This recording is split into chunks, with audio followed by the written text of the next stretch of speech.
Magandang hapon mga kapatid, ako po si Maricel Halili at ito ang espesyal na serye ng Sagot Kita, Aplikante Serye. Araw na ulit para kumilatis ng mga kandidato para sa 2025 midterm elections. Ano nga ba ang kanilang mga plataporma, ang kanilang mga advokasya? Paano nila bibigyang solusyon ang mga mabibigat na problema ng bayan? Live na live po tayo ngayong araw sa True FM 105.9 at True TV Channel 19 sa Signal. Ang ating mga aplikante ngayong araw, dalawang senatorial aspirants. Ang isa, mula sa pagiging negosyante, naging serbisyo publiko sa party list at ngayon susubok sa Senado, si Congressman Wilbert Lee. At ang isa pa, matagal nang ipinaglalaban ang karapatan ng mga manggagawa, labor rights leader Calyodi De Guzman. Makisali sa isang oras sa job interview dito lang sa Sagot Kita, Aplikante Serye. Syempre mga kapatid, welcome na welcome po ang inyong mga opinyon at katanungan ngayong hapon na ito. Pwede po kayong mag-comment at makilahok sa ating talakayan sa pamamagitan po ng pagsagot sa ating question of the day. Ang ating pong question of the day, ano ang iyong mga pamantayan sa pagpili ng isang senador? So mga kapatid, mag-comment lamang po kayo at i-share ang ating Facebook at YouTube live stream. Kung meron po kayong mga katanungan para sa ating aplikante, tawag lamang po kayo sa ating tanungan hotlines 8689-3289 o di po kaya ay sa 8689-3290. Okay, so mga kapatid, unahin na po natin ngayong hapon ang senatorial aspirant na si Calyodi De Guzman. Sino nga ba si Calyodi? Ang buo po niyang pangalan ay Leodegario Kitain De Guzman. Ipinanganak po siya noong July 25, 1959 at tubong Nauhan Oriental, Mindoro. Isa po siyang labor rights activist at labor leader. Doon po natin siya nakilala pero hindi nyo na itatanong ha. Siya ay graduate ng Bachelor of Science in Customs Administration sa Philippine Maritime Institute. At ngayon mga kapatid, makakasama po natin live na live dito po sa studio si Calyodi De Guzman. Magandang hapon po sa inyo, Calyodi. Ay, magandang hapon, Maricel. Opo. And thank you for joining us this afternoon, Calyodi. Sana hindi ka naipit sa traffic. Hindi naman. Maaga ko umalis sa bahay. Maaga kang umalis. Pero Calyodi, ito syempre, hindi po ito yung unang beses na kayo ay tumakbo sa isang national position because I understand 2019 kayo po ay sumubok na rin na makasungkit ng upuan sa Senado and then 2022 kayo po ay lumaban, naging isa po kayo sa mga presidential aspirants and ito po yung inyong pangatlong pagsubok para po makasungkit ng national position. Ano po yung dahilan? Bakit po sinusubukan nyo uli na kumandidato, na tumakbo? Maricel, ang hindi ko matanggap na yung mga magbabalikan at tatakbo sa Senado ay mga luma, mga dati ng mga senador ng kung ilang beses na wala namang nagawa sa problema ng mga manggagawa at ng ating mga kababayan. Yung problema ng mga manggagawa at mamamayan natin noon, mataas na presyo, hanggang ngayon ay problema pa rin. Mababang sahod, hanggang ngayon problema pa rin. Kontraktualisasyon, hanggang ngayon ay problema pa rin.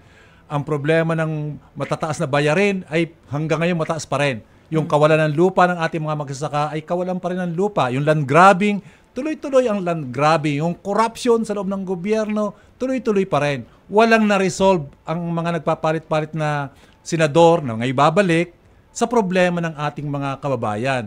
Ngayon, lakas ng loob, babalik na naman sila. Yun ang dahilan kung bakit ako nagpasya na tumakbo muli para kontrahin, labanan yung mga ganyang klase ng mga politiko na naghahangad lang ng pwesto para sa siguro sa masaganang buhay nila at kapangyarihan. Isa-isahin po natin yung ipinunto nyo, Calyodi. Sisimulan ko dun sa dagdag sahod. Kasi recently napag-usapan yung wage hike, di ba? 200 pesos additional wage hike para dun sa mga manggagawa. Sasapat ba ito? Ano ba yung tingin ninyo na laki dapat ng sahod ng isang ordinaryong manggagawa? Dapat yan 750 kung pagbabatayan natin ay ang klase ng presyo ng bilihin ngayon. At si NEDA Secretary nga, per niya noong 2018 pa, sinabi na dapat 1,600 ang sweldo ng mga manggagawa dahil sa taas ng presyo. Pero ang living wage ngayon ay sinasabi na 1,207. Kaya malayo pa. yung 200 na ibibigay, parang 900, magiging 845 lang. Malayo pa dun sa poverty threshold ng mga manggagawa. Pero anyway, Maricel, magandang development na yon na magbibigay ang Kongreso ng 200. Na ang ibig sabihin yan, dahil Kongreso, magiging nationwide yan. Ang magiging dagdag na sahod. Hindi lang ang taga Metro Manila, kundi ang lahat ng mga manggagawa sa buong Pilipinas ay tatanggap ng 200 pesos. At yan ang matagal na naming inilalaban, na dapat sana national wage ang ibigay ng gobyerno at hindi yung regional wage, yung provincial rate ba? Dahil pareho lang naman ang presyo ng bilihin sa probinsya at dito sa Metro Manila. Kaya talon-talo yung mga manggagawa sa provincial rate at pumapalakpak yung mga malaking negosyante dahil nakakaligtas sila sa eksaktong bayarin nila sa kanilang mga manggagawa. Pero paano po natin sasagutin yung mga concerns ng mga kumpanya na yun kasing mga malalaking negosyante, nasa 1% lang yan maliit na porsyento lang. Karamihan daw ng mga negosyante dito, mga micro, small and medium enterprise na hindi naman kaya na sagutin yung gano'n agad kalaki na sweldo ng mga manggagawa. Paano po natin babalansihin Una, doon? Maricel, ang nagpapaliwanag niyan yung mga big business hindi yung mga maliliit. Pero dapat nating alalahanin na bago ang Herrera Law, bago ang provincial rate, ang sahod ng mga manggagawa sa Pilipinas ay isang bagsakan. Isang bagsakan. Kung ano sa Metro Manila, ganun din sa probinsya. At ilang beses tumaas ang sahod noon. Pero hindi naman nagkasara ang maraming pabrika. Hindi naman nagsara Dahil malayo yung kailangan sahod ng mga manggagawa sa presyo ng bilihin. At yung sahod ng mga manggagawa, every time natataas, lagi ko nga sinasabi, hindi naman namin itinatago yan sa bulsa o kaya ibabaon sa lupa. Yan naman ay ikagyat din namin ibibili ng mga bagay na hindi namin nabili nung mababa pa ang aming sahod. Kaya kung yan ay ibibili namin, magkakaroon ng masayang merkado. Para bang Pasko, di ba? Para sa simple lang paliwanag na lang. Dahil maraming natatanggap ang mga manggagawa ng bonus at saka benepisyo tuwing Pasko, nasigla ang merkado. At kapag masigla ang merkado, sisigla yung ating ekonomiya.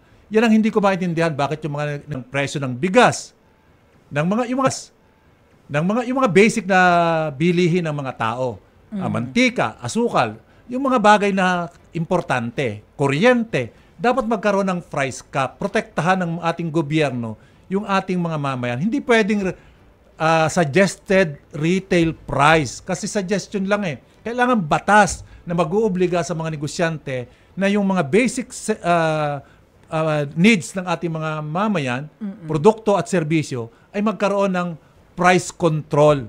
Nang sa ganon ay mabili ng mga ating mamayan, lalo na ng mga mahirap, yung sapat na pagkain kailangan nila sa araw-araw. Kahit na walang state of emergency. Kasi ngayon, di ba nagkakaroon lang tayo ng price cap, price ceiling kapag nasa state of emergency yung lugar? Nasa state of emergency buong taon ang mga manggagawa at ang ating mga kababayang mahihirap. Dahil ang laki ng bilang ng walang trabaho. Nasa halos 12 million ang ating mga manggagawang walang trabaho o kulang sa trabaho. Kung yun nga mga manggagawang may trabaho, dahil sa baba ng sweldo, hindi magkasya sa pangangailangan nila. Ay paano pa kaya yung mga manggagawang kulang ang trabaho o wala talagang trabaho? Kawawa sila. Kaya kinakailangan mag-intervene ang gobyerno at gumawa ng batas na magbabawal sa mataas na presyo ng bilihin ng mga produktong kailangan, basic sa ating mga mamayan para sila ay mabuhay. And speaking po of mga walang trabaho, ano po yung nakikita ninyong problema? Kayo po boses ng mga manggagawa. Ano po yung nakikita ninyong problema? Bakit hanggang ngayon hindi pa rin nawawala yan sa mga issue ng Pilipinas, yung unemployment and underemployment? Bakit laging nandyan? Malalim yung problema, Maricel. Ito yung problema na yung development ng science and technology ay paunlad ng paunlad. Paunlad siya ng paunlad. At yung dating kinakailangan nilang manggagawa na sa limbawa 10, hindi na nila kailangan ngayon. Lalo na robotic, lalo na kapag may AI na, pag nag-full swing ang AI, talaga magbabawas ng mga manggagawa. Ang kailangan dyan para ma-resolve ay babaan ang oras ng pagkatrabaho ng ating mga manggagawa. Yung 8 hours ngayon ay gawin na nating 6 hours. Shorten na natin. Kasi yung 8 hours, 100 years na yan.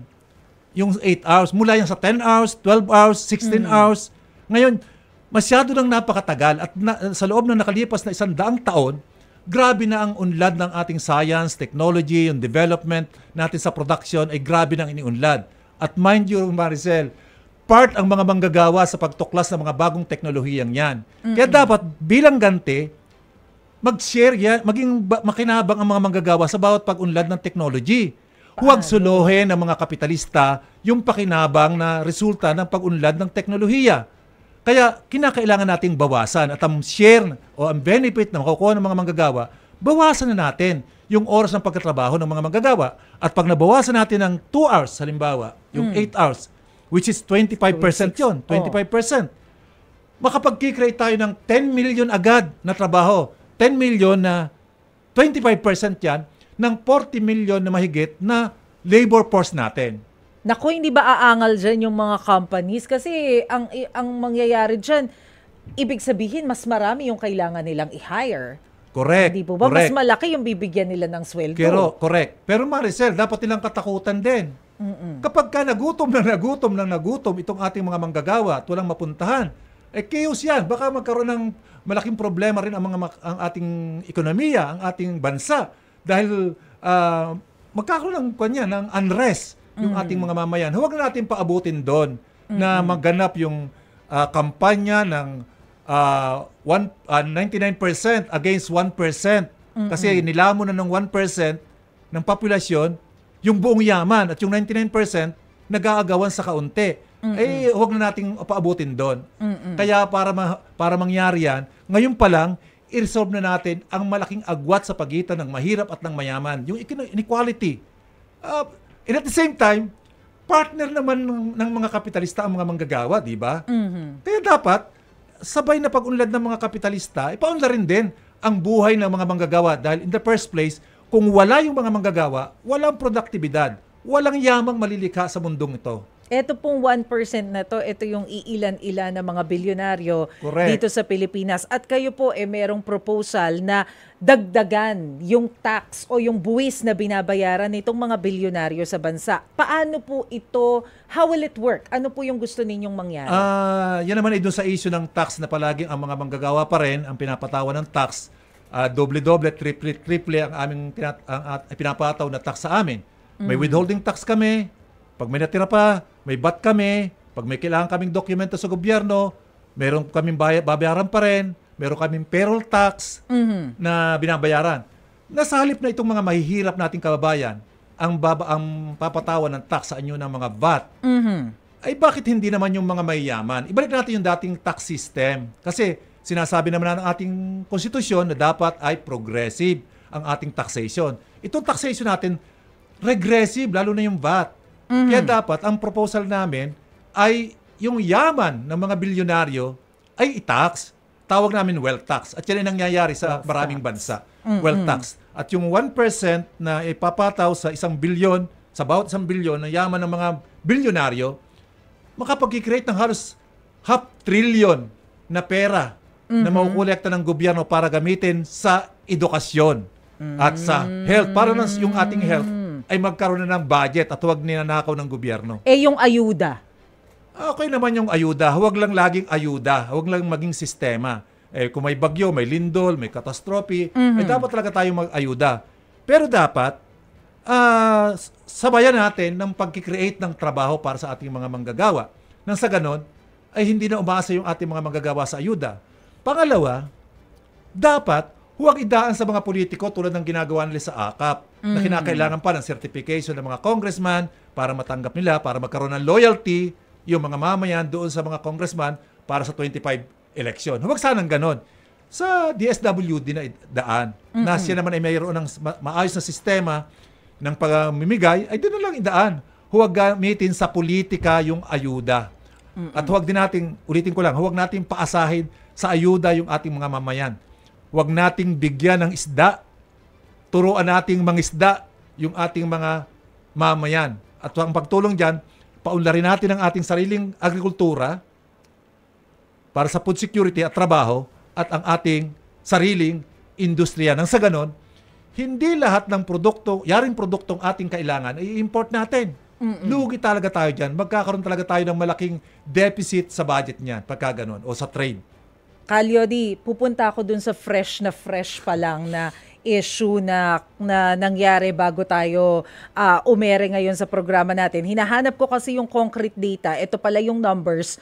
215 out of 306 congressmen, miyembro ng Kongreso, yung bumoto pabor sa impeachment laban kay Vice President Sara Duterte. So ang mangyayari ngayon, iaakyat na nila sa Senado itong impeachment complaint. Parang hindi na hinintay yung ika-apat na impeachment complaint laban kay VP Sara. So mukhang gumulong bago pa nag-break yung sesyon. Anong masasabi po ninyo dito? Lalabas yan. Tumataas na yung level ng away ng dalawang dynasty sa ating bansa. Dynasty ng Norte at dynasty ng South ni Duterte at saka ni Marcos. Tumitindi na. Hindi totoo yung pambobola ni Marcos na hindi siya pabor sa impeachment na nag-link sa text. Lalabas ngayon, yan ay nangyari dahil tiyak ako na may go signal si Marcos sa pagpapa-impeach. Bakit po ninyo nasabi? Anak niya yung nanguna pumirma eh. Anak niya eh. Kaya nagpalusot ang lahat. Lalo pat control ng BBM ang Kongreso. Kung totoo yung sinabi niya nung una na hindi siya pabor sa impeachment, hindi pipirma yung anak niya at hindi magpapalusot ang marami niyang kaalyado doon sa Kongreso. Ngayon, lalabas yan. Nasa hype ko na, level na, yung bangayan ng dalawang dynastiya na gustong kontrolin ang 2025 election at ang 2028 presidential election. Hindi po payag ang mga Marcos na si Duterte ang manalo sa 2028. Kaya tinitiyak niya na ngayon pa lang ay durugin na ang mga Duterte. Ito yung away ng dalawang dynastiya na naghahangad ng kapangyarihan at masarap na buhay ng kailang partido at pamilya habang nakapwesto sa gobyerno. Pero paano po ba kakaapekto itong nangyayaring drama sa Kongreso sa ating mga ordinaryong mamamayan? And yung timing nung nangyari sa Kongreso? Lilibangin ng mga away na yan ang mamamayan. Parang sarsuela. Pero ang problema dyan, dahil dyan matutuon ang atensyon ng buong bayan at ng mga mambabatas ng ating opisyal ng pamahalaan, makakalimutan na yung problema ng ating mga mamayan sa problema sa kakuryente na mataas, problema sa pamasahe, problema sa trabaho, kawalan ng trabaho, mababang sahod, mataas na presyo ng bilihin, yung land grabbing, makakalimutan nila. Yan yung mga problema ng ating mga mamayan na hindi na ma-address dahil mula ngayon hanggang 2025, May 2025, itong May, at hanggang 2028, yun na, puro politika na ang mga tao ay pamimiliin na lamang sino ang mas maikli ang pangil sa dalawang kampo ng naglalaban. Yung kampo ng kasamaan at kampo ng kadiliman, pamimiliin na lang tayo. Sino ba ang mas maikli ang pangil sa dalawa? Yun na lang ang lesser evil. Doon lang tayo pamimiliin. Lilibangin tayo ng kailang mga away. Pero sabi nga po ninyo, lilibangin tayo ng mga away nila. So, madadivert yung ating attention from the real issue. Does it mean that this is not the right time na i-push through yung impeachment considering na, naliligaw tayo? No. Ako tingin ko, dapat nang impeach talaga yan. Dapat nang impeach. Pero yung mamayan, sinasabihan ko yung mga mamayan na dapat huwag tayong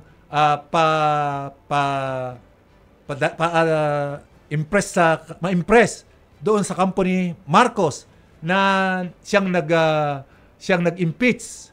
Huwag tayong pa-impress. Yan ay labanan nila at para sa kailang interest, hindi sa interest ng mamayan. Hindi kasali sa labanang yan yung interest ng mamayan. Yan ay labanan ng dalawang dynastiya. Pero tama namang i-impeach si Sara dahil ibang klase yun eh, yung ginawa niya.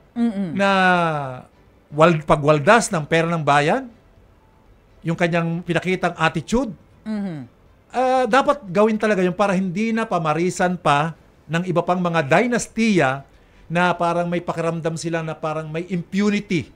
Impunity na lahat ay pwede nilang gawin dahil sila ay mataas na opisyal ng pamahalaan. Sige po. Calyodi, bago po namin kayo tuluyang bitawan, ano po ba yung mga bagay na palagay ninyo makakakumbinse doon sa ating mga taong bayan para this time, for the third time po na inyong pagsubok na makakuha ng posisyon, yung chance po ba ninyo? Ano po yung inyong edge among other candidates? Ako ay manggagawa, ano? At ang botohan ay paramihan ng boto at paramihan ng makukuhang suporta. Pero ang kalaban po ninyo, mapupondo, ha? Malalaki yung kanilang funding for campaigns. At yun ang aming tinatrabaho ngayon ni Atty. Luke, na dapat ay maintindihan ng mamayan na dapat sa pagpili ng kandidato ay tingnan ang track record at plataforma ng kandidato. Iwasan na yung mga sikat, yung mga bilyonaryo, dahil matagal na natin silang pinagbigyan. Dekada-dekada na silang naipwesto sa gobyerno, pero walang ginawa ang mga bilyonaryo, mayayaman, at mga lalo na kung dynastiyang politiko. Ang pinaglingkuran nila ay ang kanilang pamilya, ang kanilang sarili, at ang kanilang partido, at yung mga mayayaman din. Never na pinaglingkuran yung ating mga mamayan, kaya kung ano yung problema noon, hanggang ngayon problema pa rin ng mga mahirap. Dahil hindi problema ng mga mayayaman ang problema ng mga mahirap. Iba ang problema nila. Kaya hindi nila pinoproblema ang problema natin, kaya hindi nare-resolve.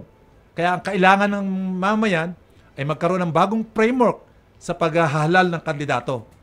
Kung ang ihalal ay yung mga bagong leader, at dapat sana leader mula sa sektor at hindi galing sa tuktok ng ating lipunan.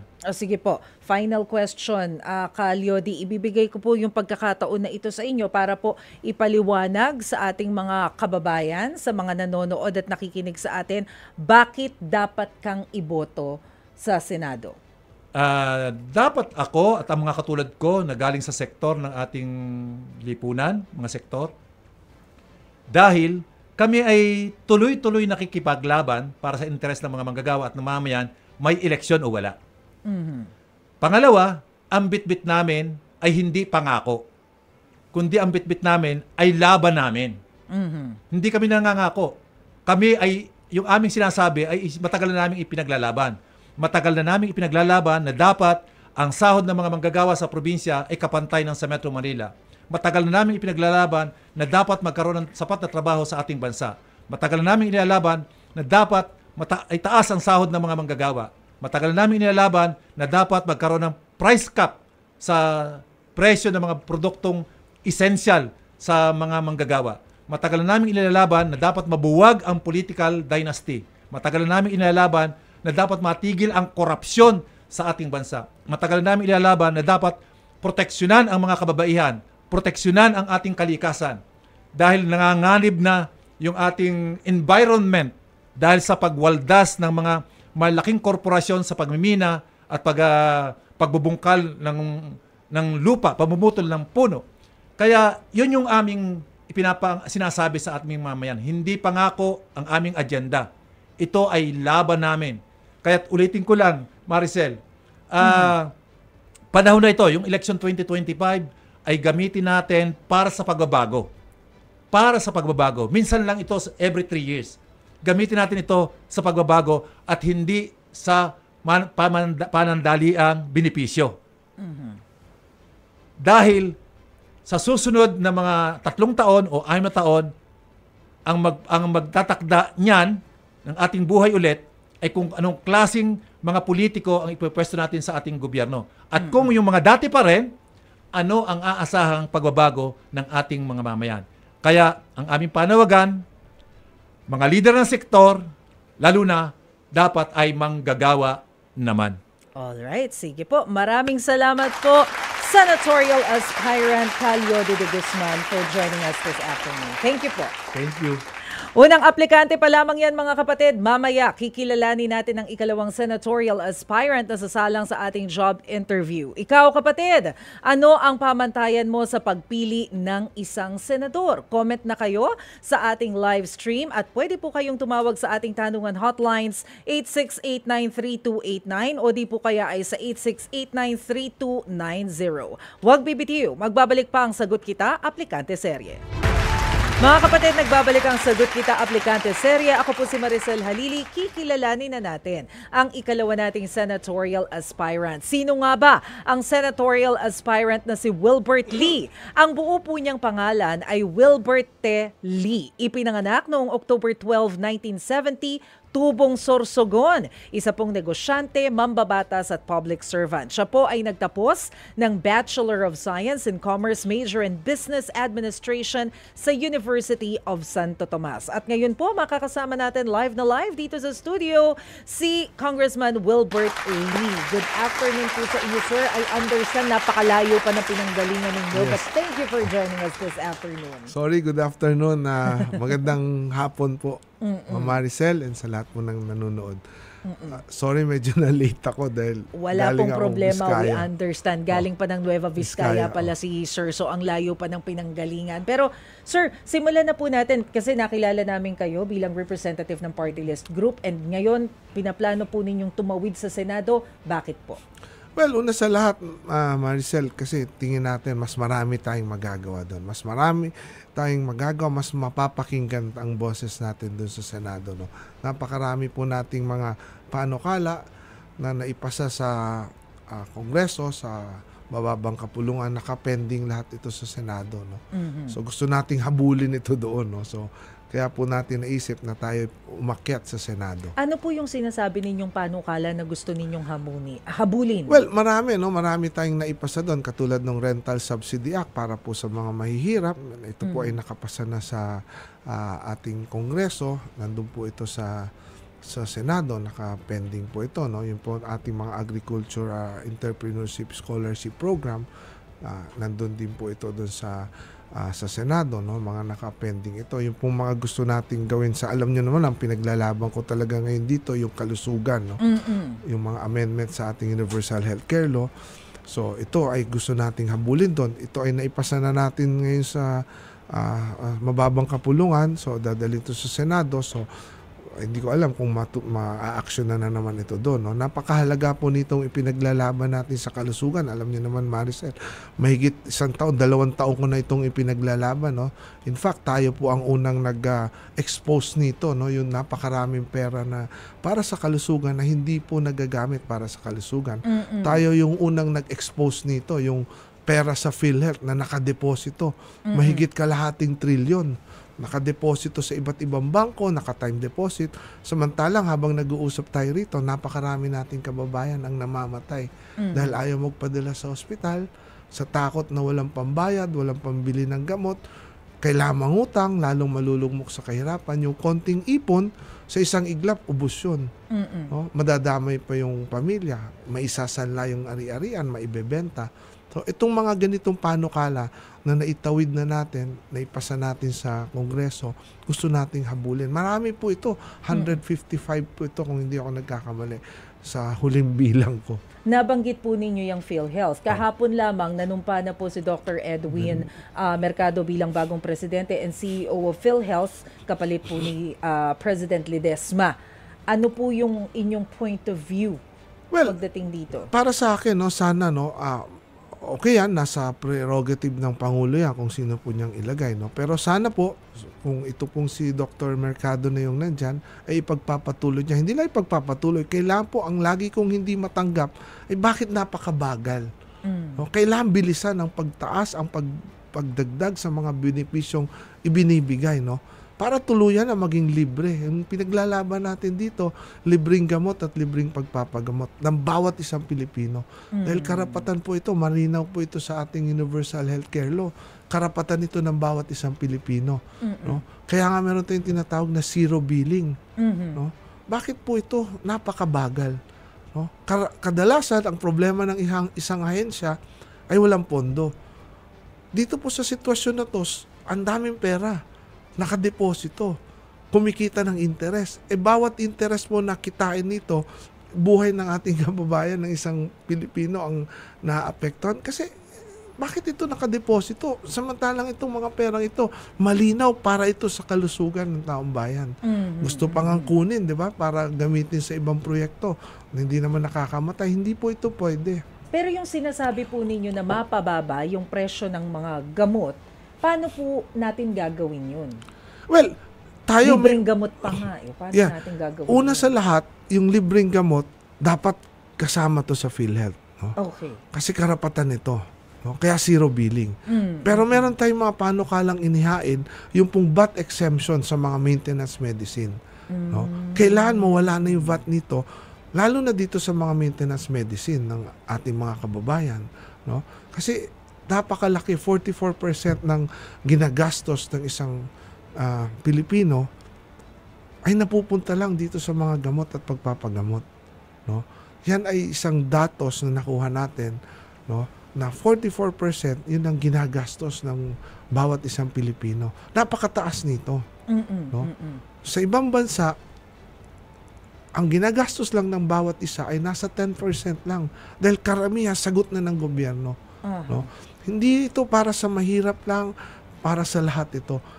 Lagi ko sinasabi, Maricel, kung mayaman nga, nababangkra pag nagkakasakit. Paano yung hindi? Paano yung hindi? Kaya sa pag-iikot ko sa buong bansa, yan ang pangunahing takot at pangamba ng bawat isa. Ang dami kong nakikita, nakaratay na lang sa bahay. Ayaw na magpadala sa ospital. Nakakalungkot. Ang masaklap na realidad, nag-aantay na lang ng oras. No? Ayaw na magpagamot. Dahil ang sabi, pag nagpagamot ako, itong konting naipundar ko, ang dami kong personal experiences na ganyan. Yung huli lang dito sa Bagong Silang, sa Caloocan, may isa tayong nabutan na ganon. Nag-aantay na lang. Pinadala natin sa ospital, pero sa kasamang palad, after 3 weeks, namatay na agad. Kasi bakit? Malala na nung nalaman natin. Ayaw na magpadala sa ospital. Napakarami nating kababayan. Kailangan magpa-dialysis. Hindi nila alam. Kailangan nila magpa-dialysis. Namamatay na lang. Pero dahil sa pakikipaglaban natin, naging libre na totally ang dialysis. No? Wala na kailangan. Sa PhilHealth. Wala na kailangan bayaran. Pero yung sinasabi po ninyo na libreng gamot na dapat sagutin ng PhilHealth, kaya po ba yan ng, excess funds ngayon ng paggaganahin nila, di ba? Because of the zero subsidy. So, kakayanin ba siya ng budget? Actually, Maricel, ayokong tawagin na excess fund. Ano po ba ang dapat? Ang tawag dyan, unused fund. Unused funds. Kasi pag sinabi mong excess, ibig sabihin, nabigay mo na lahat ng serbisyo. May sobra ka. Napababa mo na yung contribution. May sobra ka. Hindi eh. Sa atin, kulang na kulang yung serbisyo, mataas ang contribution ng premium, and yet yung perang ito nandyan, hindi nagagamit. Actually, sinulusyon na natin ito. Nalaman ko, kaya ito isiningit natin dito sa amendment ng Universal Healthcare Law. Isang dahilan kung bakit hindi tumataas yung pagbayad sa mga benefits, kasi yung administrative cost, yung bang perang nakukuha ng PhilHealth, pang gastos nila, pang sweldo sa kanila, pagtaas ng sweldo nila, lahat, nakabase under the Republic Act ngayon, noong 11.2203 or 223, yung Universal Healthcare Law, ay nakabase sa total direct and indirect contribution ng tao. Members. So, ang nangyari, ang PhilHealth, nakatutok ngayon lahat sa pagkolekta ng premium. So, 7.5% of the total direct and indirect contribution, doon mo makukuha ang pansweldo. So, nung nakita natin ito, at tayo lang ang nag-file nito, at tayo ang nagpilit nito, ipinapalit ko from 7.5 na ang basehan ay contribution, pinalagay natin 7.5 of total benefit payments. Okay. Parang ngayon, mapilitan ngayon ng PhilHealth na magbayad ng contribution. Otherwise, wala silang pasweldo. Wala silang mga bonus. Wala silang makukuha pang gastos. Opo. At dahil dito, maluluwagan din yung mga accreditation ng mga health center, mga hospital, dahil gusto nila mapataas yung bayad sa benefits. Pero yung sinasabi po ninyo, sir, na pagpapababa ng presyo ng gamot o baka pwedeng libre, how about po yung pay naman for the medical and healthcare workers? Ano yung plano ninyo for them? Well, una sa lahat, no, dapat natin ito talaga tingnan din. No? Kasi napakaraming nating mga galing na mga healthcare workers pumupunta sa ibang bansa. No? Pero in relation to this, hindi rin kasi pwedeng tingin lang natin ito. taas ng sweldo. Pabor tayo dyan, itaas ang sahod, bayad sa kanila. Pero at the same time, kailangan natin tingnan, paano natin ibaba yung cost of living? Okay? Kasi taas ka ng taas dito, kung hindi mo titingnan paano ibaba yung cost of living, nagiging walang kwenta yung pagtaas mo. Kasi tumataas din lalo yung mga bilihin. So, ang role ng gobyerno, enabler, hindi dapat pabigat sa taong bayan. Paano gagawin? Yung mga kayang sagutin ng gobyerno, katulad nitong gastusin sa pagpapagamot, gastusin sa gamot, na nakasaad na malinaw sa ating Universal Healthcare Law na sagot dapat ng gobyerno kapag wala kang pera, nagkasakit ka, pumunta ka sa ospital, sagot ka dapat ng gobyerno. Dapat ito talagang ma-implement natin ng maayos, makita natin ng maayos. Kasi itong mga nabawas na bayarin sa gastusin ng bawat isang Pilipino, dagdag na ito na pambayad, pang gastos nila sa ibang bagay.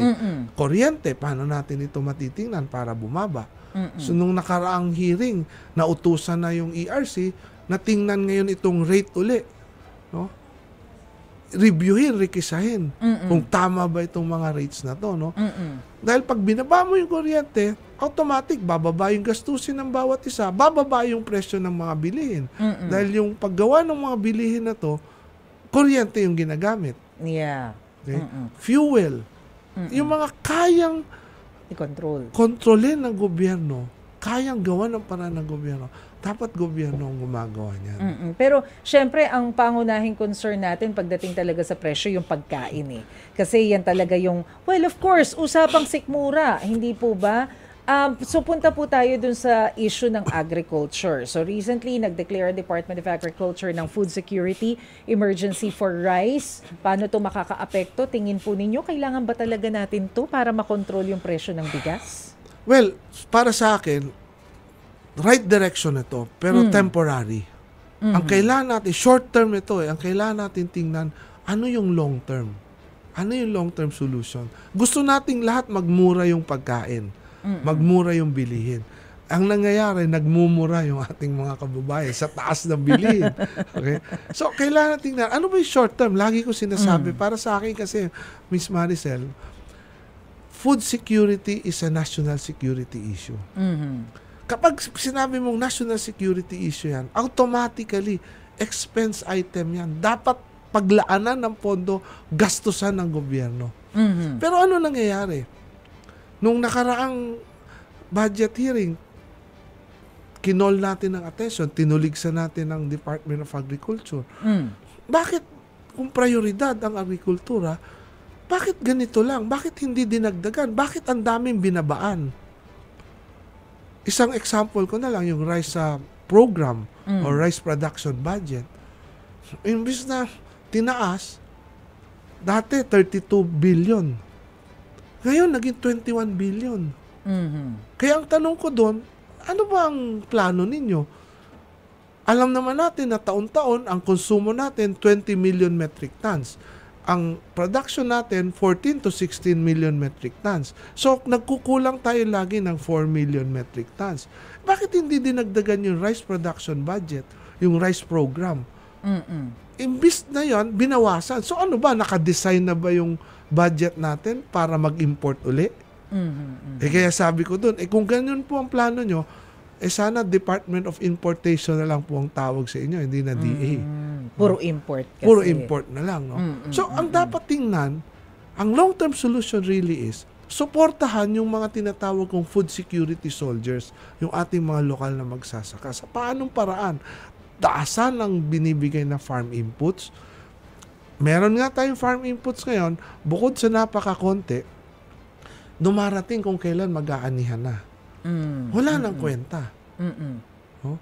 Meron tayong binibigay na mga fertilizer, abono. Pero hindi naman angkop doon sa lupang sinasaka. Kasi kung ano yung gustong bilhin ng DA, yun ang binibili, hindi tinitingnan kung ano yung bagay doon sa lupang sinasaka ng bawat isa. So, napakarami pong komplikadong usapin eh. Pero yan po, post-harvest facilities. Alam natin, ito yung talagang problema, hinaing. Okay? Lagi ko sinasabi, ang ating pre-harvest budget, kung hindi man natin kayang ipantay ang post-harvest sa pre-harvest budget, sana ka maski kalahati.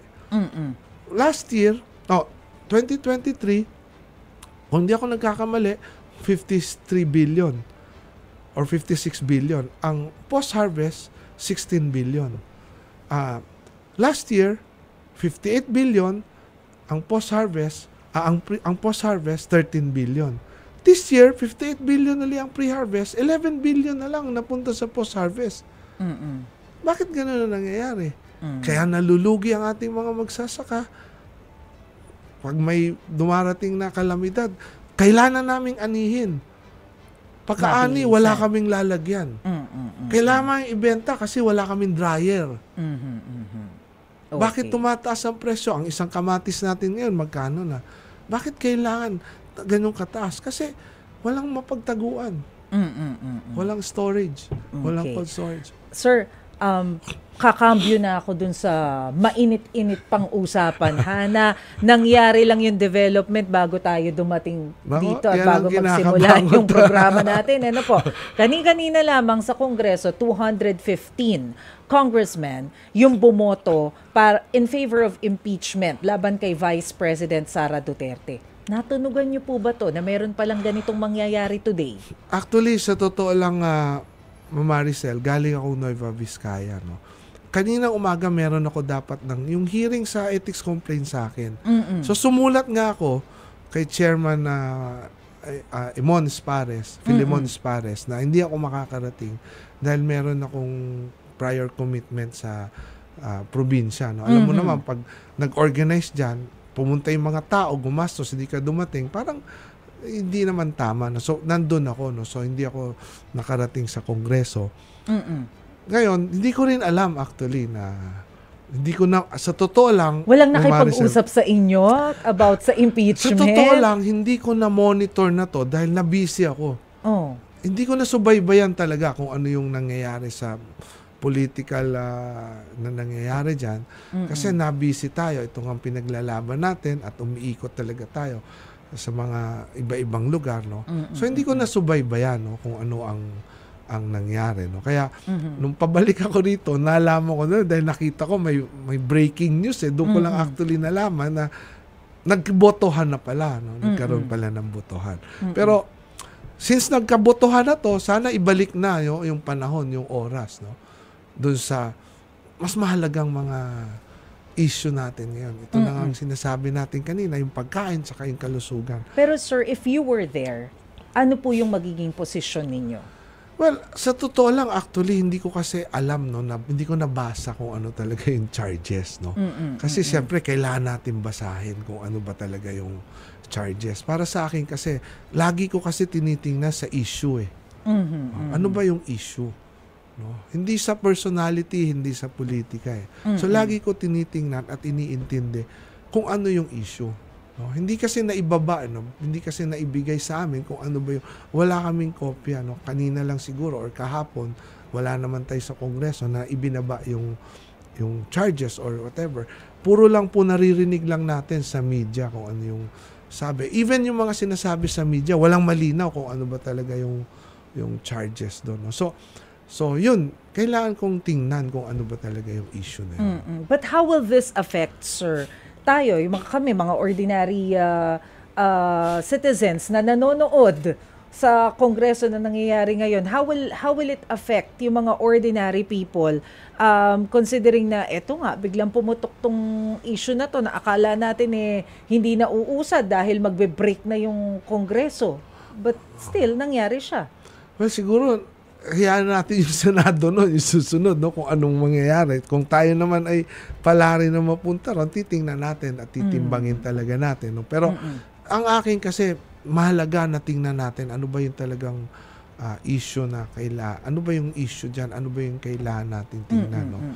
Kailangan kung merong pagkakamali, kung ano ba talaga? No? Hindi ko kasi talaga siya nabasa kung ano yung ano. Pero akin pa rin, mahalaga, tingnan natin, ibalik natin dito sa mga mas mahalaga. Sabi mo nga kanina, yung sikmura, yung kalusugan.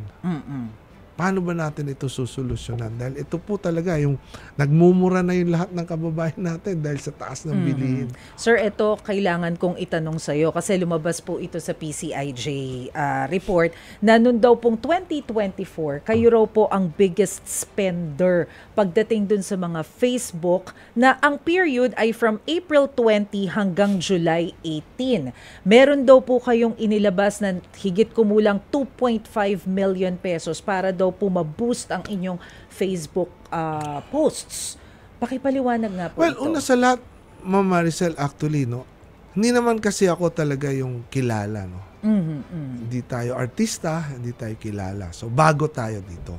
Pangalawa, may pinaglalaban ako bago pa to, no. Kaya kung mapapansin mo, 2 buwan lang yan, or almost 3 months na ginawa natin. Makikita mo ngayon, walang ganon. Bakit ko ginawa to? Kasi, una sa lahat, gusto ko ilapit sa tao yung pinaglalaban natin.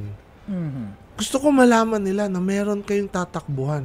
Pagdating sa kalusugan, meron kayong kailangan, meron kayong tatakbuhan. Yung ating pong action center, yung ating messenger, at lagi ko sinasabi sa mga interviews ko, kung may kailangan kayong mga tulong medikal, mag-message lang kayo sa amin. Hindi nyo kailangan pumunta sa amin, padala nyo kung anong hospital, yung billing statement nyo, after namin ma-verify, na totoo yun. Kasi, sad to say, ang dami ring scammer. Oh yeah. Oo. So, pag na-verify namin, papadala namin yung tulong.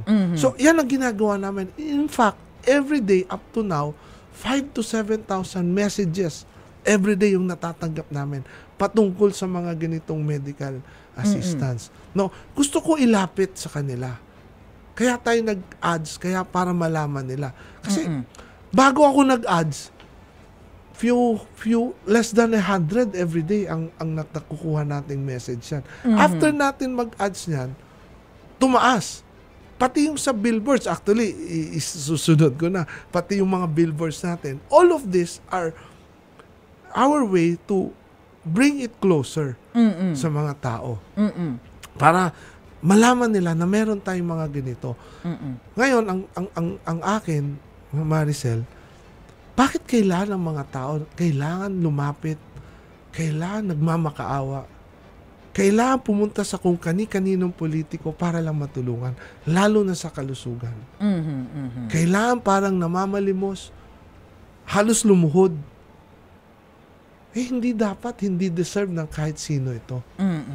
No? Sabi ko nga, kung ang mayaman, nababankrupt, paano na itong mga ito? Ba't kailangan? Samantalang napakaraming pera. Opo. Sir, pasensya ka na kasi 3 minutes na lang yung natitira sa atin. So, mabilisan lang. Gusto ko lang kasing marinig yung punto ninyo sa comprehensive sexuality education. Mabilisang paliwanag. Well, tayo po ay, actually gusto po natin matingnan yan. No? Tama, no? Dapat lang maituro ng tama. No? Kailangan mas may maklaro doon. No? Marami doon kasi, nababasa ko pa lang siya at pinag-aaralan ng team ko. Marami doon na kailangan. Well, tama yon na against tayo doon sa teen pregnancy. Pero kailangan maituro ng tama, no? Hindi klarado, no? Kaya nagkakaroon ng issue ngayon dahil marami doon hindi klarado kung paano, no? Parang very vague. So, ang gusto natin klaruhin, linawin. Ano ba talaga yung dapat ituro, anong purpose, anong dapat nating gawin? Political dynasty. Against po tayo dyan. Bakit po? Well, hindi po dapat nako-concentrate sa iilan pangalan, dapat mabigyan ng pagkakataon yung mga magagaling. No? Lalo na kanina narinig ko, yung mga galing sa sektor, mga galing talaga sa ibaba. So, marami po tayong kababayan na gustong maglingkod na magagaling, pero hindi kaya. Panghuli, sir, West Philippine Sea. Atin po ito, malinaw. Sa UNCLOS, malinaw naman na i-define doon yung sovereign rights natin, yung 200 nautical mile na exclusive economic zone, atin po ito, Pahabol malinaw. pala, sir, ha? Death penalty. Well, against po ko dyan, ang akin, palakasin yung reclusion, yung qualified reclusion perpetua, no? Palakasin, ma-enforce yung ating mga batas, hindi true death penalty. Okay, bibigay ko na po yung pagkakataong ito sa inyo, sir, para po sagutin bakit dapat kang iboto ng taong bayan sa pagkasenador. Una sa lahat, maraming salamat sa oras. malinaw na malinaw ating ipinaglalaban. Karapatan po ng bawat isang Pilipino, pangarap ng bawat pamilyang Pilipino. Libreng gamot, libreng pagpapagamot. Gamot mo, sagot ko. Yan po yung pinaglalaban natin. Wala po dapat ni isa na kailang nagmamakaawa, kailang halos lumuhod, parang namamalimos, umikot kung kani-kanino para lang makakuha ng tulong, para lang matulungan. Ang gusto natin, paglabas ng bahay sa tuwing umaga ng bawat isang Pilipino, walang takot, walang pangamba na kung may mangyari, magkasakit, ay walang pambayad, walang pangbili ng gamot. Dahil sagot na po ito ng gobyerno, libre po ito lahat. Kapag ikaw ay PhilHealth member, pumunta ka lang sa hospital, wala ka dapat babayaran. Karapatan po ito ng bawat isang Pilipino. Nasimulan ko na ito sa Kongreso. Marami na tayong napagtagumpayan. Napataas natin ang mga benepisyong binibigay, yung mga deductions, napataas natin ng 80%. Marami tayong naging libre na, yung mga diagnostic test, MRI, CT scan, sakit sa puso, pagpapapera sa puso, sakit sa cancer, breast cancer, mammogram, lahat na palibre po natin ito. Pero kulang na kulang. Tingi na tingi. Tingi binibigay. Hindi po ito dapat. Kailangan libre itong lahat. Libreng gamot, libreng pagpapagamot, gamot mo, sagot ko. Yan po ang sisiguraduhin natin sa Senado. Subukan po ninyo ako, hindi ko kayo bibiguin. Alright, marami pong salamat sa inyo, Senatorial Aspirant Wilbert Lee. Mga kapatid, dito na po nagtatapos ang isang oras na tanungan at sagutan. Maraming salamat sa pagsubaybay dito sa Sagot Kita Aplikante Serye. Mga kapatid, mamaya alas 5:30 ng hapon, sabayan niyo po kami, samahan niyo po kami sa Totoo Lang. Kasama ko po dyan sina Jovi Francisco at Chicky Verhel sa 1PH Signal Channel 1. Of course, mapapakinggan niyo rin po dito sa True FM at sa Channel 19 True TV. Huwag kalimutan mga kapatid, maging bahagi ng eleksyon at bumoto ng tama. Sa ngalan ni Cheryl Cosim, ako po si Maricel Halili. Sagot Kita.